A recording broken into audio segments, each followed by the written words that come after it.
That brings us to head coach Karl Morgan from Mississippi Valley. Is Coach Morgan on the call? I'm here. Good morning, Coach. Good morning. Good morning. Your team went down a tough loss at Alcorn State over the weekend, but certainly some bright spots in even that game. And then you talk about going to Prairie View this weekend. If you could just kind of summarize last Saturday, a look ahead to the Panthers, and then we'll open it up for questions. Probably the first game that since I've been here that we've been in the game as late into the game as the third quarter. It was 17-14, I guess, with a couple of minutes left in the third quarter, which is a plus. It was 7-10 at half. We trailed. I thought we made some progress early on in the first half. We had some chances. We dropped the bomb that was a touchdown pass. We threw an interception in the end zone. So there's a couple of things, we left some points on the field in the first half. I thought the second half, their quarterback came in, the starting quarterback, Brandon Bridge, came in and completed two big third down conversions on two touchdown drives. And I think we missed him both times. We had him sacked, we missed him. He just was very elusive. And then toward the end of the game, we got some turnovers, and they had some points at the end.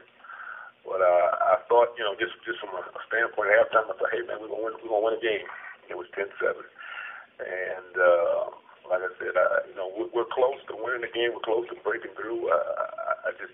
Everybody just has to keep on pushing toward that goal, and that's the focus this week as we head to Prairie View. And so, like I said, we've got to find a way. We'll open it up for questions for Coach Morgan from Mississippi Valley State. Coach Morgan, Charles Edmond, good morning. Good morning. Coach, in watching your team the other day, obviously your defense is a lot better than people might think. They really got after both all-core quarterbacks. They made some plays. But talk about your quarterback situation, because I know you had a quarterback that was banged up. Where are you with that position at this point? Garrett Jones is our starter, and he's been hurt the last couple of weeks. He has a sprained ankle. That's kind of a chronic injury. And I think, Garrett gives us the best chance to win. I think he managed the game the best for us. And he went out right before half, and then he came back and tried to go on it, but couldn't really move. And we brought in two other quarterbacks that played, Marvin Pittman and Eddie Ivory. But we're hoping to get Garrett back this Saturday. And I think he will be back because he basically did the same thing he did last week, and he had to aggressively treat it and ice it and try to strengthen his ankle. So hopefully he'll play this weekend.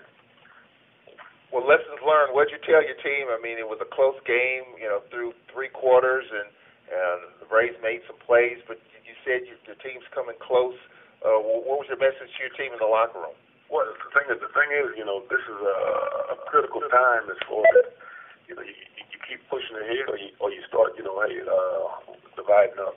And that's the thing you got to do. And I think we all got to be personally accountable for what happened, and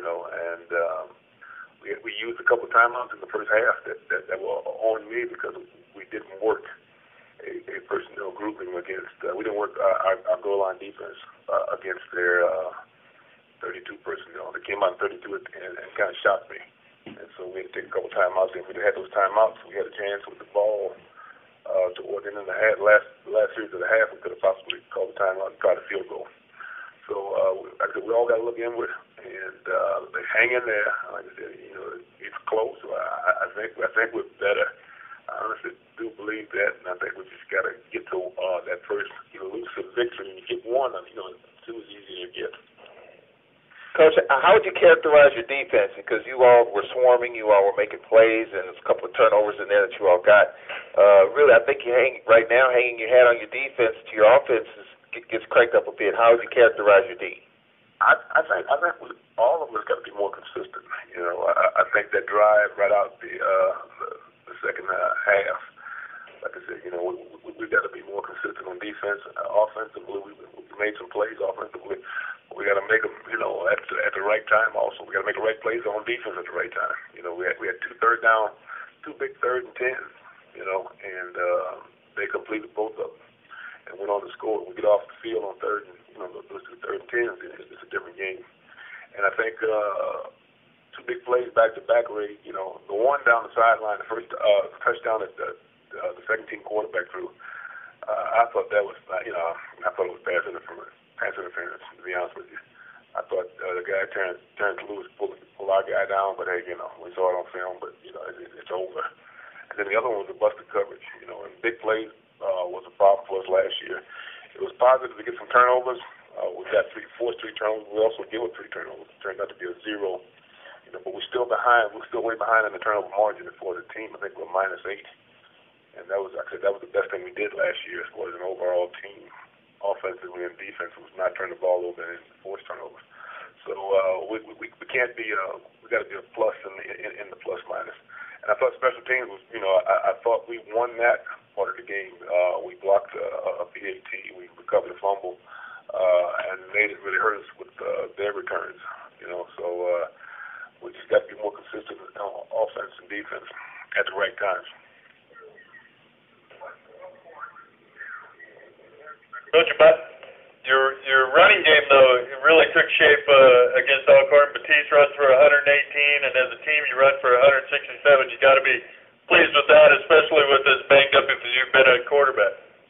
You know, that's the first time we've had, since I've been able to get a guy rush over 100 yards and a rush for 163 yards. So good things are happening. You know, like I said, you know, the scores don't indicate. I think it's better the scores indicate. You know, the scores don't really tell that we are. But like I said, the main thing for the players and everybody within the program to do is to keep believing that, you know, hey, we're close. And like I said, that's the point. That's the main focus this week. Hey guys, let's keep fighting, let's keep pushing, let's work to get better each and every day. And like I said, once you get that first victory, I think it'll be a great thing. I think it'll lead to more victory. Prairie View A&M has been in a couple tight matches the last couple of weeks. They won one against their rival Texas Southern. They dropped one that I'm sure Prairie View fans think they maybe should have won. Talked about, you know, just kind of heading down there and the mentality of your team, again, trying to pick up that first victory against a team that's played some close games.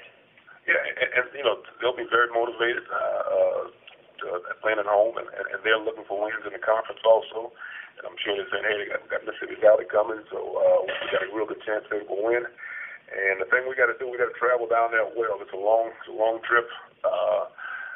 So we'll leave fairly early Friday morning. We just got to have a good focus, good mindset throughout the course of the trip. And I thought we did that this past week. I thought we traveled well. I thought we had a good week of practice. Guys were locked in. Everybody was on time on meetings at the hotel. We've got to do the same thing again. And like I said, we just got to, when the time presents itself, we got to make the plays that we all need to make. Some coaches on down.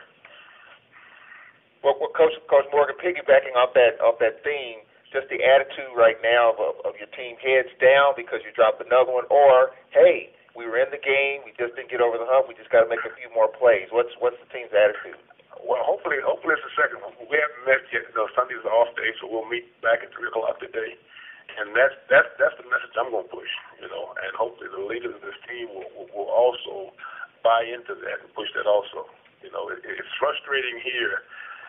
There's some frustration here, you know, amongst everybody. You know, the coaches are frustrated, the players are frustrated, and so the main thing now is, you know, is to believe that you're close, because it's also equally possible to believe that you're not close. Hey, man, it's the same thing, we get the same results.